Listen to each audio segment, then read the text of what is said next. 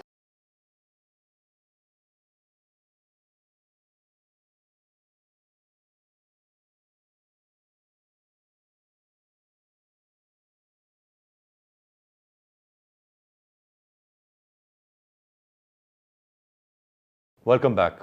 Doctor فاروق عادل صاحب، اتفاق کریں گے، do you see any vacuum? کوئی آپ دیکھتے ہیں لیفٹ رائٹ ایک کولیجن گورنمنٹ بنا لینا یا ساتھ بیٹھ جانا فار اینی کاز؟ کیا جو نظریات ہیں پارٹی کی، ویسے تو میرا بڑا بنیادی سوال ہوگا کہ کیا نظریات کیا ہیں ان پولیٹیکل پارٹیز کی، میرا تو اس پہ بھی بڑا سوال ہے، لیکن اسٹل جو نظریات ہیں کیا وہ کمپرومائز ہو گئی، ختم ہو گئی؟ کیا کہیں گے سر اس پر آپ ڈاکٹر فاروق صاحب؟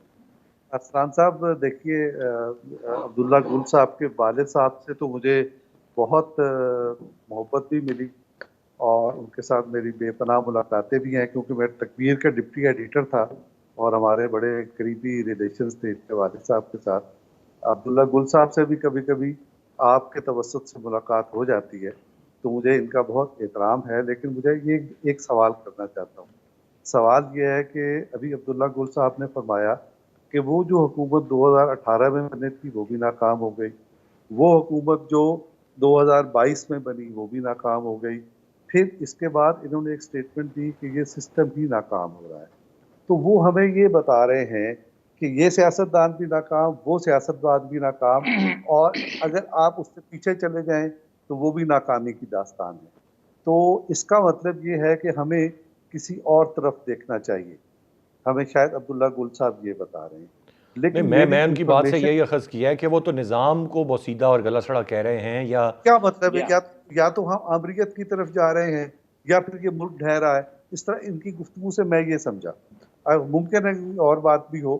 اچھا، اب ہم اگر اس کو یہ سوچیں کہ اگر اس طرح سے ہو رہا ہے تو اس کا مجھے مطلب یہ یہ ہے بتائیے کہ ڈاکٹر فاروق عادل صاحب، یہ آپ سمجھتے ہیں کہ پاکستان کی عوام، آپ بھی لوگوں سے ملتے اٹھتے بیٹھتے، آپ سمجھتے ہیں کہ ایک عام آدمی کا اس سسٹم پورے کے پورے سسٹم پر انہوں نے کسی ایک شعبے کی بات نہیں کی، انہوں نے صحافت کی بھی بات کر دی، عدالت کی بھی بات کر دی، کہ لوگوں کا اعتبار اٹھتا جا رہا ہے، لوگوں کا اعتبار نہیں رہ گیا. ذرا ارسلان، ذرا سا اس بات کو کمپلیٹ ہو لیں. یہ بڑی امپورٹنٹ بات اٹھائی سر عبداللہ جی گل پلیز. صاحب. تو جو یہ بات کہہ رہے ہیں، یعنی جس ناکامی کی بات کر رہے ہیں، یہ ناکامی، اس کا مطلب دو ہیں. یا تو یہ ہے کہ ہم بالکل ڈیموکریسی سے ہٹ رہے ہیں اور کسی آمریت کی طرف جا رہے ہیں، یا دوسرا اس کا مطلب یہ ہے کہ خدا نخواستہ یہ ملک نہیں رہے گا. تو ان کی پورے تجزیے کا نتیجہ یہ نکلتا ہے. سر ایک بات تیسرا بھی مقصد ہوتا ہے اس کا، وہ ہے ایک نیا صدارتی نظام. ارسلان پلیز مجھے بات کمپلیٹ کرنے دیجیے گا. جب یہ کمپلیٹ ہو جائے تو پھر آپ تیسرا مطلب بتائیے گا. ٹھیک. اچھا، اب یہ ہو گیا. اب اسی طرح سے میرے بھائی سلمان عابد صاحب نے یہ فرمایا کہ آپ کسی کا، اب ڈیموکریسی کا مستقبل تاریک ہو گیا ہے. تو ہم اب یہ جاننا چاہتے ہیں کہ یہ کیسے ہو گیا، یا کیا اس کا ڈیموکریسی کا راستہ کھل گیا. عبداللہ گل صاحب یہ کہتے ہیں کہ ہر 3 سال کے بعد آرمی چیف بدل جاتا ہے اور اس کے ساتھ ہی پالیسی بدل جاتی ہے. جبکہ میں نے یہ بتایا کہ ہماری اسی صورتحال کی وجہ سے پاکستان کے اندر ایک طویل عرصے سے ایک تھنکنگ موجود تھی کہ ہمیں ایک ریکنسیلیشن پر جانا ہے. اس کے لیے لوگ جنوبی افریقہ وغیرہ کے تجربے کی بھی بات کرتے تھے. بے نظیر صاحبہ نے اس پر پوری کتاب لکھ دی. نواز شریف صاحب اس پر مسلسل کہہ رہے ہیں ٹروتھ اینڈ ریکنسیلیشن کا پروسیس ہمارے ہاں ہونا چاہیے. میں آپ کو یہ خبر دے رہا ہوں جو پہلے بھی دی تھی کہ پاکستان کے تمام ادارے، اب عبداللہ گل صاحب چونکہ بہت کھل کے بات کر رہے ہیں تو میں یہ کہہ رہا ہوں اس کے نتیجے میں کہ پاکستان کی فوج، پاکستان کے دیگر ادارے، پاکستان کی سیاسی سٹیک ہولڈرز یہ اس نتیجے پر پہنچے ہیں کہ اب آئندہ یہ جو ہر 3 سال کے بعد پالیسی بدلنے والا جو ایک پروسیس ہے، یا پالیسی بدلنے والا جو ہم ایک مشغلہ اختیار کر رکھا تھا، اس کے نتیجے میں ملک گڑھے میں جا گرا ہے. ہم اس طرح سے ہم نہیں چل سکتے. اب یہ انڈرسٹینڈنگ ہمارے اداروں کے درمیان، ہمارے سیاسی لوگوں کے درمیان ہو گئی ہے، اور اسی کے نتیجے میں یہ چیزیں آگے بڑھ رہی ہیں. اور میں نے گزارش یہ کی کہ اگر جو اس انڈرسٹینڈنگ کا حصہ نہیں بنے گا اس کا کوئی فیوچر نہیں ہے. ایک بات تو یہ ہو گئی. جی. آپ یہ کہہ رہے تھے کہ یہ جو جس مایوسی کی اور جس ناکامی کی بات کر رہے ہیں اور جس عدم اعتماد کی بات کر رہے ہیں، میں آپ کو ایک سائنٹیفک اصول کے بنیاد پر بتاتا ہوں کہ وہ کیا ہوتا ہے. ایک چیز ہے، اس کو اردو میں کہتے ہیں نظریہ ابلاغی اضطراب. ٹھیک ہے، میڈیا میلس تھیوری. یہ 1967 میں وجود میں آئی تھی، اور یہ امریکہ میں وجہ کیا بنی تھی اس کی کہ امریکی عوام کی ایک غالب اکثریت نے صدارتی انتخاب میں حصہ نہیں لیا تھا، اور یعنی بہت کم ووٹ ڈالے گئے تھے. اس پر ایک ریسرچ شروع ہوئی. پتہ یہ چلا کہ جس وقت سیاسی عمل کے دوران گالی گلوچ شروع ہو جاتا ہے، بلو دی بیلٹ لوگ جاتے ہیں، اور اصل جو ایجنڈا ہے، مثال کے طور پر اصل ایجنڈا نواز شریف کا یہ تھا کہ ووٹ کو عزت دو، عمران خان یا پی ٹی آئی کا یہ تھا کہ احتساب کرو، کرپشن. اب اگر اس کے احتساب کو اس کی بیوی کے ساتھ جوڑ دیا جائے اور اس کے ووٹ کے عزت دیو کو اس کی بیٹی کے ساتھ جوڑ دیا جائے، اس کو بلو دی بیلٹ آپ کہیں گے. اگر آپ یہ کہیں گے تو اس کے نتیجے میں کیا ہوگا؟ اس کے نتیجے میں جو وہ پالیٹکس ہے، کانسٹیٹیوشنل، جائز، آئینی، ڈیموکریٹک، اس سے اعتماد اٹھ جائے گا. ٹھیک ہے. اور اسی کے نتیجے میں، اور اگلی بات بھی سن لیں، اس کے نتیجے میں وہ جو جرنلزم ہے، وہ جو عبداللہ گل صاحب نے سب کا ہی ٹائم لے لیا تھا، وہ جو جرنلزم ہے، جو اس کا کیریئر بنتا ہے وہ اس کا بھی جنازہ نکل جاتا ہے اور اس کا بھی اعتماد ختم ہو جاتا ہے, لوگ اس پہ اعتبار نہیں کرتے اور بالآخر ادارے بند ہونے لگتے ہیں. آپ پاکستان میں آپ یہ دیکھ لیں. یہ چیز دیکھنے کے بعد اب آپ کے ادارے بھی, آپ کے سیاستدان بھی, اور جو اس ملک سے محبت کرنے والا ہے وہ ایک پلیٹ فارم پر آیا ہے اور وہ ایک حکمت عملی اختیار کرنا رائٹ ڈاکٹر چاہتا صاحب, ہے. اس کو سمجھنے کی ضرورت ہے. ٹھیک, آپ نے سر جو باتیں کہیں اگر تو واقعی یہ ایسا ہی ہوتا ہے اور سب ایک چیز پر اتفاق رائے کر چکے ہیں اور اسی طرح ہم آگے بڑھتے ہیں تو پھر تو میرے خیال سے چیزیں بہت بہتر ہو جائیں گی. سلمان عابد صاحب, آپ کی کیا رائے ہوگی جو باتیں ابھی ڈاکٹر فاروق عادل صاحب نے کہیں؟ آپ کے پاس بھی کچھ ایسی خبریں ہیں, ایسا کوئی اتفاق ہے؟ کیونکہ یہ اتفاق اداروں کا ایک پیج پر ہونا, میں کانٹرڈکٹ نہیں کر رہا ڈاکٹر صاحب کی بات سے, لیکن ابھی سے 2-3 سال پیچھے چلے جائیں, آئیڈیل سچویشن تھی نا, کس طرح سے سب چیزیں آن بورڈ, ادارے ایک پیج پر, شیر و شکر سب بڑا اچھا تھا, پھر اچانک پتہ لگا کہ نہیں جی بڑے اختلافات اور سب کچھ تبدیل ہو گیا. یہ اگر واقعی ایسا کوئی اتفاق ہے تو یہ دیر پا ہے اور رہے گا؟ دیکھیے, پہلی بات یہ ہے کہ فاروق عادل صاحب نے جو باتیں کی ہیں میں بھی دعا ہی کر سکتا ہوں کہ چیزیں ایسے ہی ہوں جیسے وہ بتا رہے ہیں, لیکن یہ جو سیم پیج ہے نا, یہ ہر 3 سال کے بعد بدل جاتا ہے. جو لوگ آج اکٹھے ہیں کل وہ دشمن بن جاتے ہیں ایک دوسرے کے. نواز شریف صاحب کی پالیٹکس کہاں سے شروع ہوئی وہ بھی ایک تاریخ ہے, ہم سب کو پتا ہے.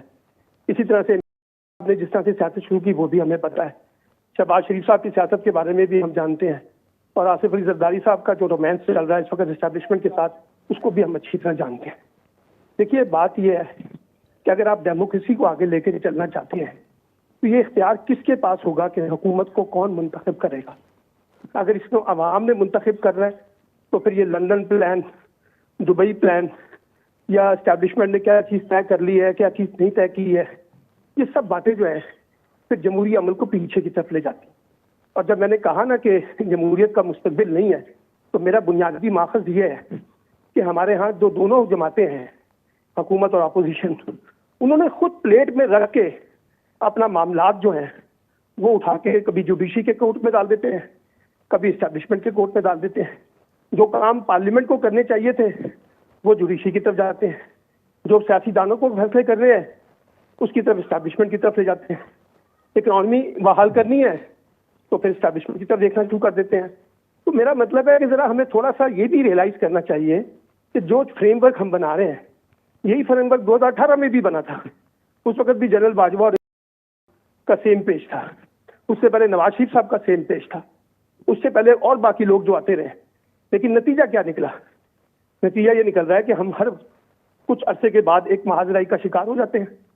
اور یہ محاذرائی جو ہے وہ محمد خان جنید جو جیسا کمزور وزیر اعظم, اس کا بھی اسٹیبلشمنٹ کے ساتھ ٹکراؤ پیدا ہو گیا تھا. جمالی جیسا کمزور وزیر اعظم, اس کا بھی اسٹیبلشمنٹ کے ساتھ ٹکراؤ پیدا ہو گیا تھا. کہاں یہ چیزیں جو ہے نا جس کو ہم بڑے رومانس کے ساتھ دیکھتے ہیں, کاش پاکستان میں 5-5, 10-10 سال کے معاملات طے ہو جائیں. یہاں تو ہر 1.5-2 سال کے بعد جو ہے کہیں سیاستدانوں کو بخار چڑھتا ہے, کہیں اسٹیبلشمنٹ کو بخار چڑھتا ہے, کہیں بیوروکریسی کو بخار چڑھتا ہے, کہیں جوڈیشری کو بخار چڑھتا ہے, اور کہیں ہمارے میڈیا کو بخار چڑھ جاتا ہے. اور پھر وہ ساری کی ساری سیاست اور وہ جو دعوے ہم نے کیے تھے وہ سب کے سب ٹکراؤ کا نظر ہو جاتے ہیں, محاذرائی کی نظر ہو جاتے ہیں. تو لیٹس جو ہوپ ہے تو کہا جا رہا ہے جس طرح فاروق عادل صاحب نے کہا ہے کاش چیزیں ایسے ہی ہوں, لیکن میں پاکستان دعا کی تو ہم بالکل اسی طرح ہی کر سکتے ہیں. محاذرائی زیادہ دیکھ رہا ہوں, ٹکراؤ زیادہ دیکھ رہا ہوں. حالات اتنے آسانی سے ٹھیک نہیں ہونے والے. یہ جو ابھی آپ نے $3 ارب لیے ہیں IMF کے ساتھ 9 ماہ کے لیے, اس سے پاکستان ڈیفالٹ کے خطرے سے تو بچ جائے, لیکن کیا پاکستان ان 9 مہینے کے اندر جو اکنامک ریفارمز ہمیں ریکوائرڈ ہیں, اگریسو قسم کی ریفارمز ہیں, آپ کو لگتا ہے کہ شہباز شریف صاحب کے اندر وہ صلاحیت ہے کہ وہ اگریسو ریفارمز کر سکیں گے؟ اس سے میرا ابھی بھی سائن آف انٹروگیشن ہے. سوال آپ کا جواب آ گیا سر. عبداللہ گل صاحب, ایک چیز جو آپ نے پہلے تمام تفصیل میں جن باتوں کی طرف اشارہ کیا, اس پہ سوال ایک ہی بنتا ہے کہ اگر لوگ مایوس ہو گئے ہیں اس نظام سے, اداروں سے, وے فارورڈ کیا ہے سر؟ دیکھیں جی, پہلی بات یہ ہے کہ جنہوں نے میرے والد صاحب کو پڑھا ہے اور ان کو اگر ان کے ساتھ آشنائی رہی ہے تو ہمیشہ وہ اس سسٹم کی فالٹی ہونے کی بات کرتے تھے اور اس سسٹم کو تبدیل کرنے کی بات کرتے تھے, کیونکہ آئین کے پاکستان کے مطابق وہ سافٹ ریولوشن کی بات کرتے تھے کہ وہ تمام آرٹیکل جو کہ قرآن اور سنت سے کانٹرڈکٹ کرتے ہیں, متضاد ہیں, ان کو تابع کر دیا جائے قرآن اور سنت کے مطابق. آرٹیکل 227 کی بات اور 2A کی بات ہوتی تھی. اچھا, اب دوسری بات یہ آ جاتی ہے کہ کیا عوام پاکستان اس سسٹم سے خوش ہیں؟ یہ آپ سروے کرا لیں, میرے خیال میں. نہیں, میں نے مان لیا کہ نہیں ہے خوش, لیکن پھر حل کیا ہے؟ ہاں, حل میں آپ کو وہ بتا رہا ہوں. اس کا مطلب یہ ہے کہ جو اگر تو یہ سوچا جائے کہ ہم نے جی بالکل اسٹیبلشمنٹ نے اور موجودہ حکومت نے اور کچھ جماعتوں کے سربراہان نے یہ فیصلہ کر لیا ہے اور آئندہ کے کسی معاملات میں انٹرفیئر نہیں ہوں گے, یا ایسا کوئی نیا سیٹ اپ وغیرہ نہیں کوئی کیا جائے گا, یا نیا کوئی ایڈونچرزم کی طرف نہیں جایا جائے گا. میں صرف یہ پوچھنا چاہتا ہوں کہ کیا جنرل جو جہانگیر کرامت تھے ان کی پالیسی لے کے جنرل پرویز مشرف چلے تھے, اور جنرل پرویز مشرف کی پالیسی کیا جنرل اشفاق پرویز کیانی لے کے چلے تھے؟ کیا جنرل اشفاق پرویز کیانی کی جو پالیسی تھی وہ جنرل راحیل شریف لے کے چلے تھے؟ اور کیا جنرل راحیل شریف کی پالیسی جنرل باجوہ لے کے چلے تھے؟ اور کیا جنرل باجوہ کی پالیسی آگے چلتی ہوئی نظر آ رہی ہے یا اس کا دی اینڈ ہو گیا ہے؟ یہ ہے بات. اس لیے اب اگلے 3 سال کے بعد, 4 سال کے بعد, 6 سال بعد کون اس کی گارنٹی دے گا؟ اگر فاروق عادل صاحب یا کوئی اور صاحب اس کی گارنٹی دے سکتے ہیں تو میں بالکل اتفاق رائے رکھ لیتا ہوں. دوسری بات یہ ہے, میں نے نظام کی تبدیلی کی بات کی ہے. میں حاکم بدھن کبھی پاکستان کے 2 لخت یا اس کے خاتمے کے متعلق سوچ نہیں سکتا. اس سے پہلے جو ہے اللہ مجھے اٹھا لے جب ایسا کوئی وقت آئے, کیونکہ میں اپنے ملک سے بہت محبت کرتا ہوں. بلا شبہ سر, ہم سب کرتے ہیں. دوسری بات سر, وقت ختم ہو رہا ہے, ایک جملہ کہہ سکیں گے آپ پلیز؟ وے فارورڈ یہ ہے, وے فارورڈ وہی ہے کہ آپ کے آئین کے مطابق تو وے فارورڈ میں نے آپ کو بتا دیا کہ آپ اس کی تشریح کریں اور اس کو تمام قوانین جو ہے جو متضاد ہیں قرآن سنت کے ان کو تابع کر دیں. یہ ایک وے فارورڈ ہے. دوسرا وے فارورڈ یہ ہے کہ ہم ایک لانگ ٹرم ایسا سیٹ اپ لے کے آئیں جس کے تحت پاکستان کے بنیادی مسائل اور خاص طور پہ معاشی مسائل, اور جب آپ کہہ رہے ہیں ہم لے کر آئیں تو اس سے کیا مراد ہے؟ کس سے لے کے آنا ہے, کیسے لے کے آنا ہے؟ دیکھیں, یہ سب کو لے کے آنا پڑے گا.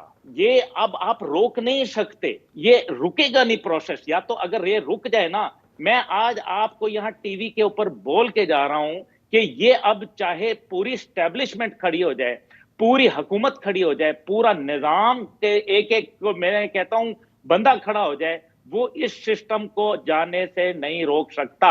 یہ ٹھہر گیا ہے, یہ حقیقت ہے, یہ ریالٹی ہے. بیکاز وی کی not sacrifice Pakistan for this redundant system. یہ سسٹم جائے گا جس سے عام آدمی کو سہولت ملے.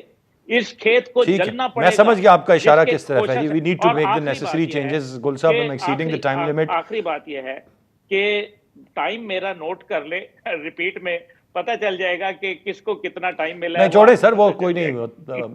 آپ میری کوشش ہوتی ہے, اگر کسی کو زیادہ کسی کو کم ملا ہے تو it's bad at my part. اس کے لیے میں آپ تینوں سے ہی معذرت کرتا ہوں. جی بہت شکریہ تینوں رسپیکٹیبل گیسٹ کا. آج کے پروگرام سے اتنا ہی. ارسلان خالد کو اجازت دیجیے. اللہ نے کے بعد.